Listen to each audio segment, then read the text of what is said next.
if you're having trouble receiving login codes from Zelle, follow these steps to resolve the issue quickly. Step 1. Check your phone number. Ensure that the phone number linked to your Zelle account is correct. You can verify this in your banking app with Zelle settings. Step 2. Verify network connection.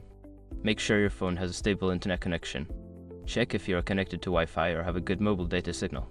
Step 3. Update your banking app. Ensure that your banking app is up to date. Go to your device's app store, search for your banking app, and install any available updates. Step 4. Restart your device. Sometimes a simple restart can fix issues. Turn off your phone, wait a few seconds, and then turn it back on. Step 5. Contact customer support. If you still do not receive the login codes, reach out to your bank's customer support or Zelle support for further assistance. They can help troubleshoot the issue. By following these steps, you should be able to resolve any issues with receiving login codes from Zelle.